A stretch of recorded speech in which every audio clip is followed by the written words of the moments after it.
Bismillahirrahmanirrahim. In the name of Allah, the most beneficent and merciful, I welcome you all in today's session.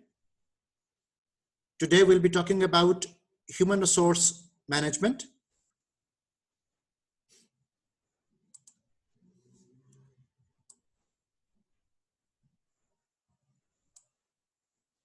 In the Quran Kareem, Allah subhanahu wa ta'ala said, "It is He who hath made you His agents, inheritors of the earth. He hath raised you in ranks, some above others, that He may try you in the gifts He hath given you. For thy Lord is quick in punishment, yet He is indeed oft forgiving, most merciful."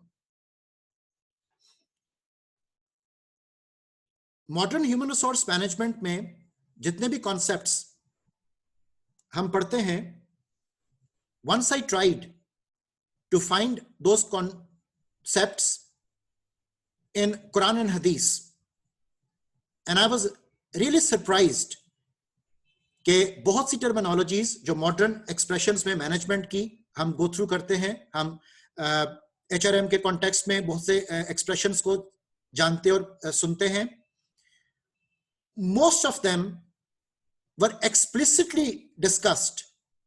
in Quran and in Hadith. Because in my earlier sessions हमने ये बात discuss की थी कि कुरान अल्लाह सुब्हानहू व तआला की किताब, उस पे सबसे बड़ा मौजू इंसान है, और ये हो नहीं सकता कि इंसान के हवाले से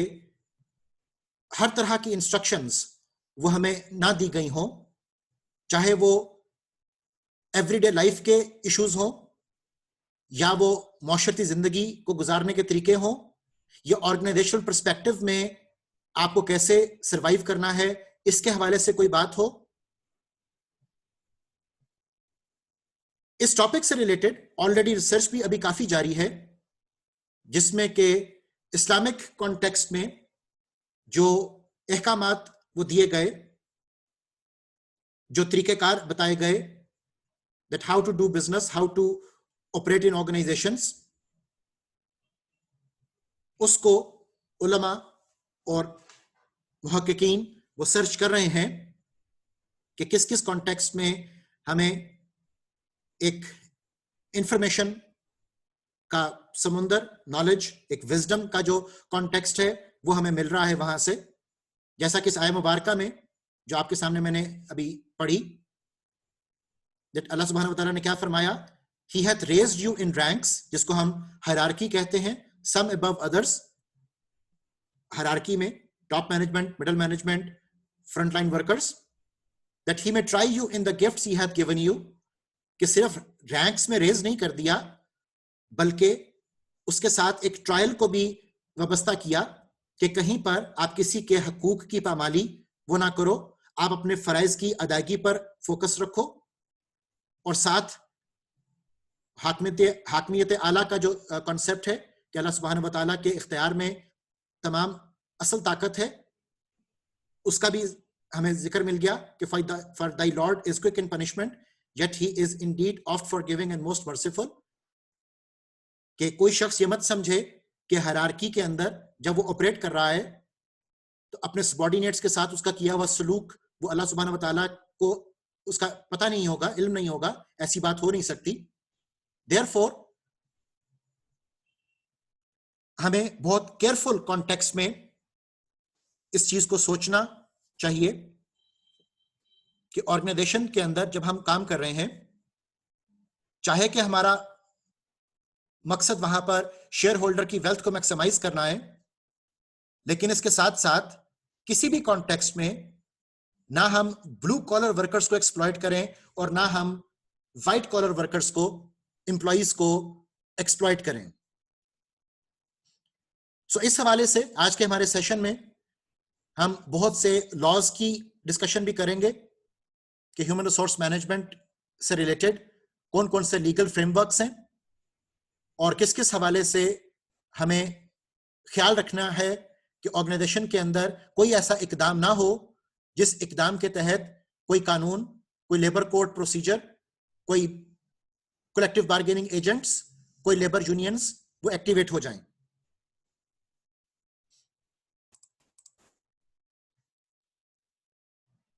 (2020) which is now past, उसमें जो कुछ एचआर ट्रेंड्स हमें डोमिनेंट देखने को मिले, वहां से मैं अपनी गुफ्तगू का आगाज कर रहा हूं। वो ट्रेंड्स थे related to artificial intelligence in recruitment, data analytics transferring HR, feedback tools to improve engagement, on the job training, continuous performance management, जिसको काइजन अप्रोच के तहत भी हम स्टडी करते हैं इन क्वालिटी लिटरेचर, और उसके अलावा एम्प्लॉय एक्सपीरियंस प्लेटफॉर्म्स, जिनके तहत फिर परफॉर्मेंस मैनेजमेंट सिस्टम्स उनको भी इनकॉर्पोरेट किया गया। ये तमाम वो चीजें थी जिनके बारे में बेशुमार डिस्कशन 2020 में जारी थी। बट इवन ये तमाम जो डोमेन्स आपसे मैं शेयर कर रहा हूं 2020 के एचआर ट्रेंड्स के बारे में, इनको अब हम अगर मौजूदा चैलेंजेस के कॉन्टेक्स्ट में देखें कि 2021 में 2022 के अंदर किन ट्रेंड्स का हमें सामना करना पड़ रहा है, तो उस हवाले से ये एक रिपोर्ट मैं आपसे शेयर कर रहा हूं, which is published by world economic forum. इन्होंने 2018 में एक बड़ा डिटेल्ड सर्वे किया पूरी दुनिया का, और डिफरेंट फ्यूचर ऑफ जॉब्स के हवाले से एक सर्वे उसको कंपाइल किया। ये डॉक्यूमेंट भी आपसे अभी मैं शेयर करूंगा, और उस डॉक्यूमेंट से कुछ एक्सट्रैक्ट्स मैंने आपके लिए यहां पर स्लाइड्स में भी रखे हैं, जिसमें के future of job survey done by world economic forum, उनकी कुछ फाइंडिंग्स को हम देख रहे हैं। According to World Economic Forum, trends set to positively impact business growth up to 2022 वो क्या-क्या हैं? Number 1, increasing adoption of new technology. ये चीज हमें आजकल तो बहुत ज्यादा एविडेंट है, particularly post कोविड सिनेरियो में, जहां पर ऑनलाइन का जो सिलसिला है वो बहुत तेजी से स्प्रेड हुआ। बहुत से बिजनेसेस उससे मुतासर हुए, और बहुत से बिजनेसेस के लिए अपना सर्वाइवल भी तभी मुमकिन हो पा रहा था कि जब वो अपने आप को इस साइबर फिजिकल सिस्टम का पार्ट बना लें। सो ये जो ट्रेंड अब शुरू हो चुका है,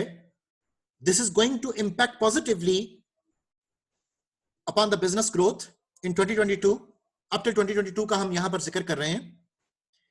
इसके अलावा increasing availability of big data, advances in mobile internet,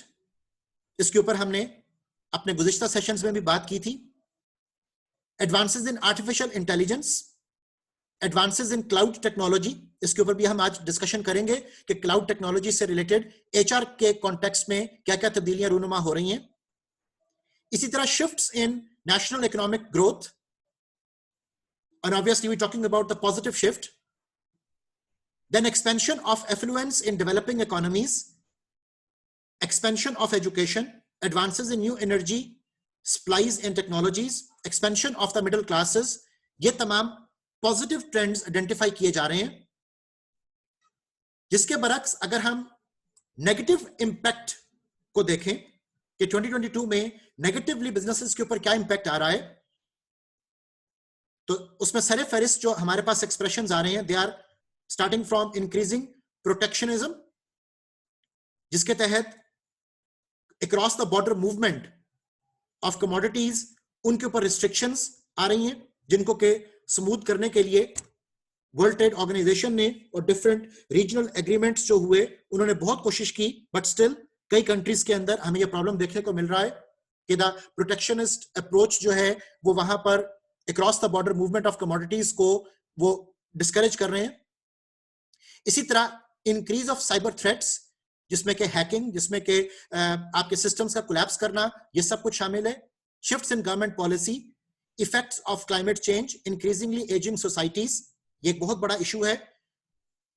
गुज़िश्ता कुछ सालों में जापान को बहुत ज्यादा ये प्रॉब्लम फेस करनी पड़ी कि उनकी एक major chunk of the population was getting old, क्योंकि वहां पर लाइफ टाइम एम्प्लॉयमेंट का कॉन्सेप्ट है और लोगों की जो ओवरऑल एक एज है वो रिलेटिवली ज्यादा है। तो जो सिनेरियो उनके सामने आया वो ये था कि बहुत बड़ा चंक ऑफ पॉपुलेशन जो है वर्किंग क्लास की हम बात कर रहे हैं, they were approaching to the age of retirement, और by the time they would be retired, the whole chunk of the working people, तो उनके लिए उनको एकदम से replace करना वो बहुत difficult हो गया था। So that is becoming a challenge for so many other societies as well. इसी तरह shifts in legislation on talent migration, shifts in national economic growth, shifts of mindset among the new generation, shifts in global macroeconomic growth, and the negative impact जो हम यहाँ पर देख रहे हैं, it is related to advances in artificial intelligence again. अब advances in artificial intelligence positive impact भी है और negative impact भी है। Negative impact इसलिए है कि बहुत से sectors और बहुत सी industries, even we can also count many countries even, कि जहां पर इसकी अफादियत अवेलेबल नहीं है, जहां पर आर्टिफिशियल इंटेलिजेंस उस तरीके से ऑपरेशनल नहीं है, वो लोग इस दौड़ में पीछे रह जाएंगे। So that is the reason कि एडवांसेस इन आर्टिफिशियल इंटेलिजेंस को, चूंकि अभी वो चंद हाथों तक वो महदूद है, उसने उसको पॉजिटिव इंपैक्ट में भी लिखा और नेगेटिव इंपैक्ट में भी लिखा। अब फ्यूचर ऑफ जॉब सर्वे में हम बिजनेसेस को इंपैक्ट करने वाले वेरिएबल्स को क्यों देख रहे हैं? इसकी वजह यह है कि आप एज ए वर्किंग क्लास, और if you are trying to find your career in the field, आप अपने आप को अपडेट अपग्रेड कर सको, आप अपने आप को ओरिएंट कर सको इन चीजों के हवाले से, बिकॉज आने वाला future would be talking about these things very actively in every part of life.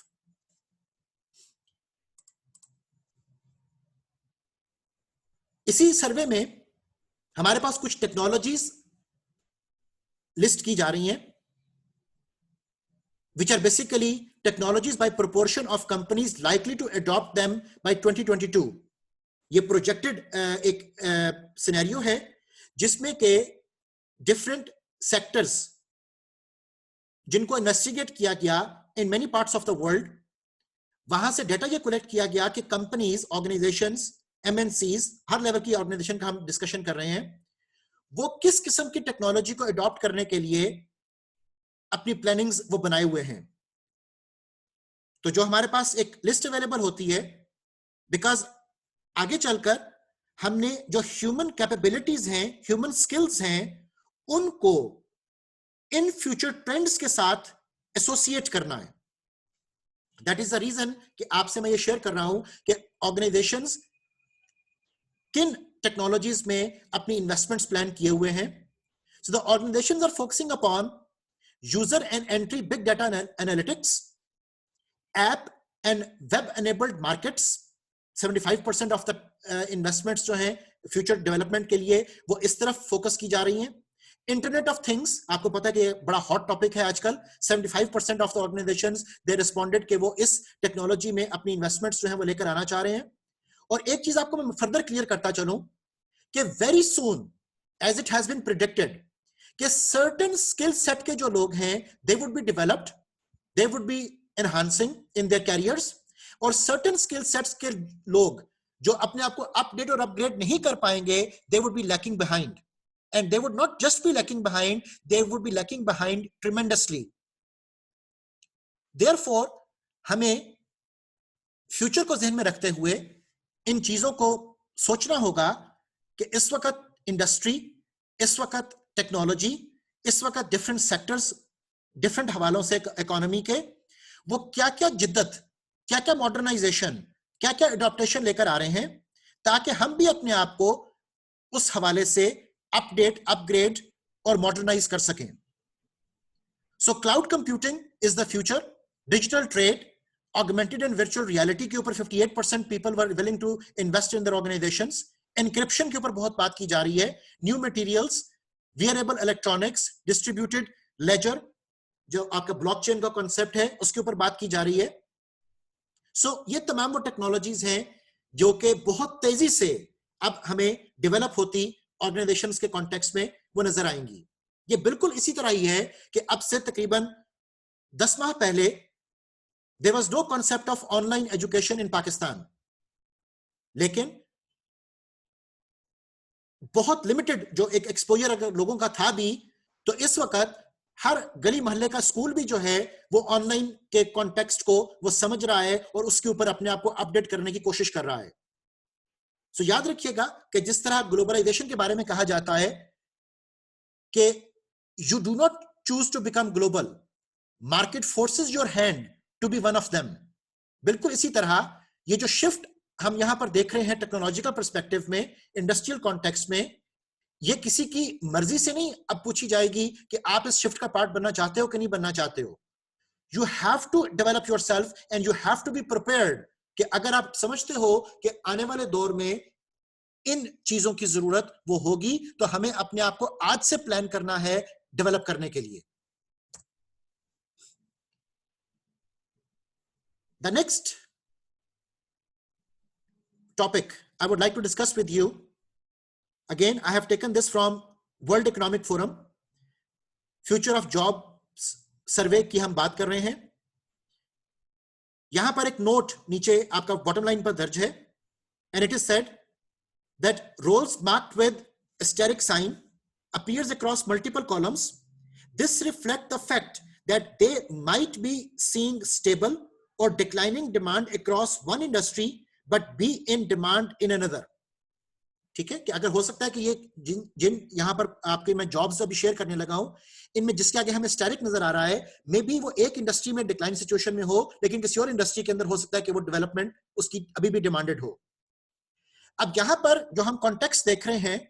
It is talking about stable roles, new roles and redundant roles. Stable roles jobs के हवाले से वो रोल्स हैं कि जो अभी कंटिन्यूड हैं और आइंदा भी कुछ अरसा इनमें कंटिन्यूएशन आने का चांस है। न्यू रोल्स वो रोल्स हैं जो कि with the passage of time evolve कर रहे हैं और हमें उनके बारे में बहुत केयरफुल और सेंसिटिव होना पड़ेगा अगर हम समझते हैं कि हमने मार्केट में कंपेटिटिव रहना है। और रिडंडेंट रोल्स वो रोल्स हैं कि जो jobs with the passage of time, particularly in developed countries, but Aahista Aahista जब उसका असर बकिया इंडस्ट्रीज और कंट्रीज के ऊपर भी आना शुरू होगा, तो ये रोल्स रिडंडेंट हो जाएंगे। इन रोल्स की मार्केट में डिमांड वो कम हो जाएगी। इसी वार्निंग को by the turn of the century वो भी दिया गया था। By the turn of the century, जब आपका ईयर 2000 स्टार्ट होता है, तो world wide millions of IT experts lost their jobs. Why millions of IT experts lost their jobs? The reason being कि उस वक्त ये बात डिस्कस की जानी शुरू हो चुकी थी कि अब IT का दौर फर्दर नहीं है। अब जिस चीज का दौर है, that is going to be KM, which is knowledge management, because obviously knowledge was on the upper hierarchy of information. तो information technologies का जो कॉन्टेक्स्ट था, उसको ऑर्थोडॉक्स तस्वुर किया जाना शुरू हो गया और नॉलेज मैनेजमेंट की जो डिस्कशन थी, it became the discussion of the table. अब फर्क क्या था इन दोनों में? इसमें मेजर डिफरेंस ये था कि नॉलेज पर्सपेक्टिव में जब नॉलेज इकोनॉमीज, नॉलेज वर्कर्स की बात होनी शुरू हुई, तो क्रिएटिविटी एंड इनोवेशन, इसके ऊपर बहुत ज्यादा फोकस वो आना शुरू हुआ। ठीक है, so same is the case कि अब 20 साल जब हम सेंचुरी में गुजार चुके हैं, तो अब दोबारा से ये बात डिस्कस की जानी शुरू हो रही है कि रिडंडेंट रोल्स कुछ हमारे पास अवेलेबल हैं और इन रोल्स को अपडेट, अपग्रेड होने की जरूरत है। इनमें से कुछ पॉइंट्स मैं आपके साथ पढ़ता हूं। फॉर एग्जांपल, जब हम स्टेबल रोल्स को देख रहे हैं, तो it is talking about managing directors and chief executives, ये एक स्टेबल रोल है। जनरल एंड ऑपरेशंस मैनेजर एक स्टेबल रोल है। Software and applications developers and analysts, data analysts and scientists, sales and marketing professionals, ये stable roles हैं। New roles को हम अगर देखें तो it is talking about data analysts and scientists, artificial intelligence and machine learning specialists, general and operations managers, with a static sign कि अगर एक इंडस्ट्री में वो डिक्लाइन कर भी रहा है तो the other industry it might be looking for them. इसी तरह big data specialist, digital transformation specialist, so आने वाला दौर fourth industrial revolution, cyber physical systems, it is welcoming you. जबकि जब हम रिडंडेंट रोल्स की बात करते हैं, इन तमाम रिडंडेंट रोल्स को actually machines are taking over. ठीक है, मशीन्स, सिस्टम्स जो आर्टिफिशियली इंटेलिजेंट भी हैं, robots, these are taking over all these redundant roles, and that might include data entry clerks, accounting, bookkeeping and payroll clerks, administrative and executive secretaries, assembly and factory workers. ठीक है, automation, robotics, fuzzy logic, बहुत सारे इस तरह के हमारे पास streams आ रही हैं कि जिनके आने से इंडस्ट्री जो अपने आप को मॉडर्नाइज कर लेगी. जब मैनुअल वर्क से शिफ्ट आना शुरू हो चुका है towards the robotics and automations, तो वहां पर ऑटोमेटेड असेंबली लाइंस का जब कॉन्सेप्ट आना शुरू हो गया, तो वहां पर अब उन वर्कर्स की जो कि सिर्फ स्किल्ड वर्कर्स थे, शायद हमें जरूरत नहीं होगी. और इस चीज को पीटर एफ ड्रकर ने बहुत पहले आइडेंटिफाई किया था कि अब फ्यूचर जो है वो स्किल्ड वर्कर्स का नहीं है, the future is of the knowledge workers. इसी तरह आपके डिफरेंट कॉन्टेक्स्ट में आपके पोस्टल सर्विस क्लर्क्स, आपके financial analysts, cashiers and ticket clerks, ये तमाम चीजें ऑटोमेशन की तरफ जा रही हैं और बेशुमार जगहों के ऊपर ये जॉब्स रिडंडेंट डिक्लेयर हो रही हैं, and the people are losing their jobs if they are not updating and updating themselves according to the requirements of the time. Another context which I found really interesting from World Economic Forum, जो उन्होंने future of jobs के हवाले से सर्वे किया, इसमें उन्होंने बताया कि 2018 से 2022 के दरमियान जो एक ट्रांजिशन है, जो एक ट्रांसफॉर्मेशन हम विजुअलाइज कर रहे हैं, उसमें मशीन का रोल ह्यूमन के साथ किस कदर इन्वॉल्व हो रहा है. For example, reasoning and decision making में the human role was about 81% and the machine role in 2018 was about 19%. लेकिन रीजनिंग एंड डिसीजन मेकिंग 2022 तक जब पहुंचती है, तो वहां पर the role of the machine would be 28% in reasoning and decision making, and the role of the human would be reduced to 72%. तो 81% से 72% हमने ह्यूमन का रोल जॉब्स में से निकाल लिया. हमारे पास बेशुमार डिसीजन मेकिंग सॉफ्टवेयर्स हैं, डिसीजन मेकिंग सिस्टम्स हैं जो कि आर्टिफिशियली इंटेलिजेंट ऑपरेट करते हैं, और they are much smarter than generally speaking a common human mind. इसी तरह if you could see कि coordinating and developing की जब हम बात कर रहे हैं, तो उसमें coordinating, developing, managing and advising, इस केस में human role was again 81%, जो कि reduce होके 71% तक जा रहा है, and the machine role would be 29%. Computing and interacting, machine role 23% से 31% पर जा रहा है. सेम वे इवन एडमिनिस्ट्रिंग 28% से 2022 तक 44% तक वो डेवलप कर जाएगा कि the machine would be there to administer the working environment. Likewise अगर आप towards the end of the slide देखो, इंफॉर्मेशन एंड डेटा प्रोसेसिंग, इसमें human involvement was in 2018 was something like 53%, जबकि 2022 के अंदर machine is having control over 62%. तो यहां से भी अब हमें इस बात का अंदाजा हो रहा है कि if the machines are taking over, okay, it is not a matter of threat as such कि जी machines जो हैं वो they are going to rule the world. Problem सिर्फ इतना सा है कि हमें अपने आप को उस जिद्दत के साथ हम आहंग करना पड़ेगा, हमें भी उसी पेस से मूव करना पड़ेगा जिस पेस से वर्ल्ड डेवलपमेंट की तरफ जा रही है. ओके, अदरवाइज जैसा आपको मैंने पहले अर्ज किया कि particular skill set would be developing and particular skill set would be losing the jobs, would be out of the market, and फिर होगा क्या कि वो सिर्फ नॉमिनल वर्क के लिए वो लोग रह जाएंगे. उनके पास फिर सिर्फ बहुत स्मॉल स्केल कॉटेज इंडस्ट्री को रन करने की जो अपॉर्चुनिटी होगी वो शायद बाकी रह जाएगी. अब यहां तक आपको मैंने मॉडर्न वर्ल्ड के कॉन्टेक्स्ट में कुछ एक्सप्रेशंस बताए कि किस तरीके से मॉडर्नाइजेशन आ रही है और किस तरीके से machines are taking over the roles of human. लेकिन जैसा फैज ने कहा था कि और भी दुख है जमाने में मोहब्बत के सिवा, और उसी गजल में आगे चलकर वो कहते हैं कि उठ जाती है इधर को भी निगाह क्या कीजिए। तो हमारे जो मसाइल हैं,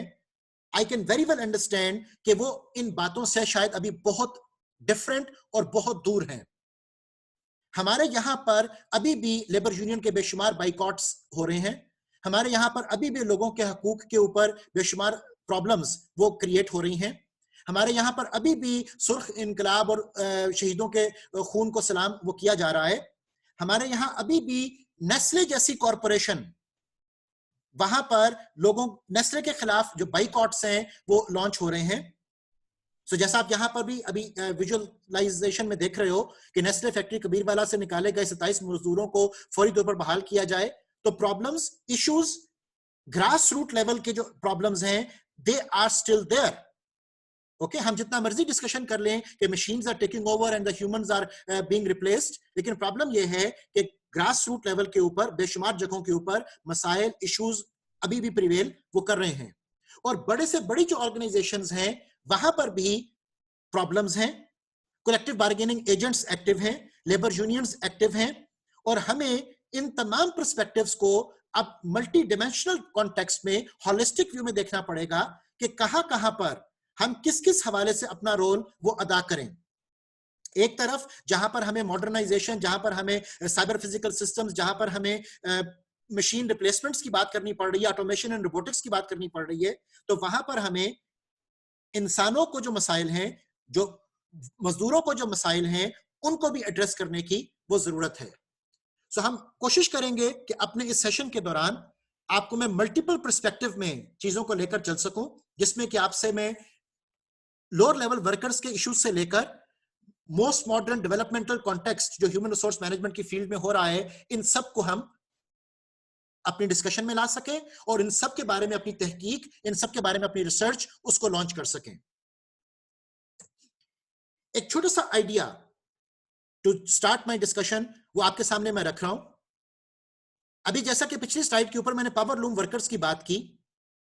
तो यहां पर इस स्लाइड के ऊपर the upper left corner is something like, हमें कुछ अपना आप दिख रहा है, कुछ अपनी इन्वायरमेंट, कुछ अपना कल्चर, कुछ अपना कारखाना, फैक्ट्री वो नजर आ रहा है। And on the lower right side of the slide we can see a modern organisation जिसमें के ऑटोमेशन है, जिसमें के आपको प्रॉब्लम्स उस तरह की फेस नहीं करनी पड़ रही जिस तरह की प्रॉब्लम्स का सामना हमें अपने कल्चर और हमें अपनी फैक्ट्रियों और कंपनियों में वो करना पड़ता है। सो अब एक सर्वे जब हमारा यहां पर किया गया, इट वाज फाउंड कि these power looms lack even the basic facilities and do not offer service protection, old age benefit, social security to their workers।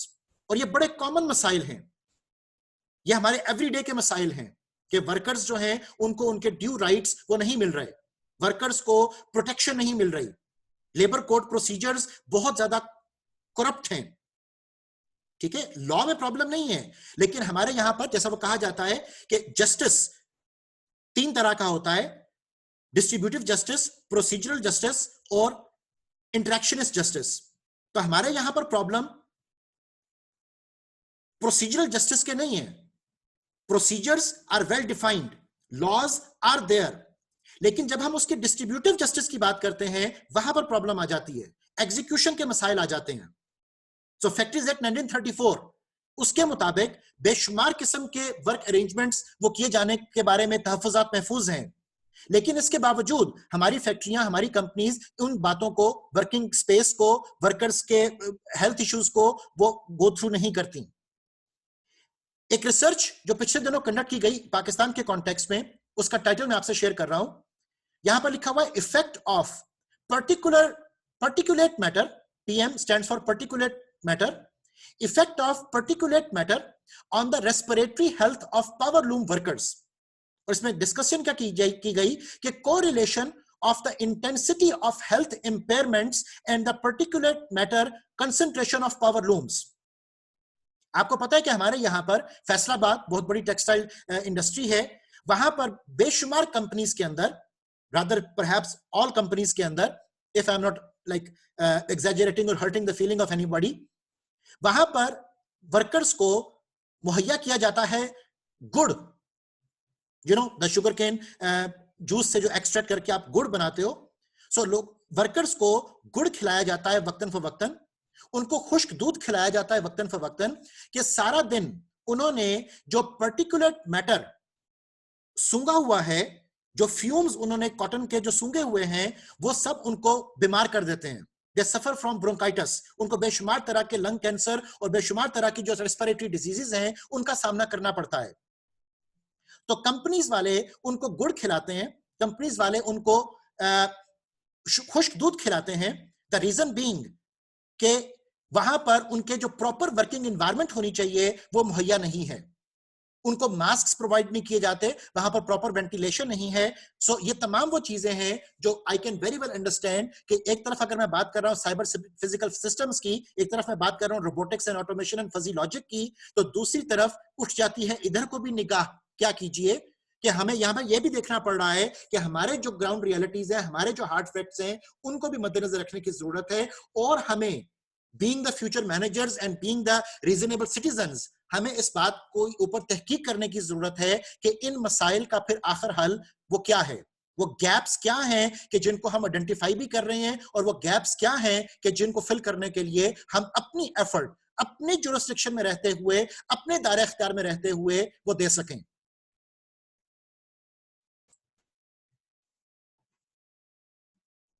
That was basically the opening, जहां से मैं the tone of our discussion उसको set करना चाह रहा हूं। और अब हमारी डिस्कशन वो चलेगी related to the subject knowledge. और सब्जेक्ट नॉलेज के अंदर जहां जहां पर भी हमारे पास एक्सप्रेशंस आएंगे, जिन एक्सप्रेशंस में हम रिसर्च ओरिएंटेशन उसको लेकर आ सकेंगे, I will be discussing all those things with you. लेकिन इस सब्जेक्ट नॉलेज की डिस्कशन को हम इंशाल्लाह नेक्स्ट जूम मीटिंग में वो शुरू करेंगे। प्लीज ज्वाइन कीजिए।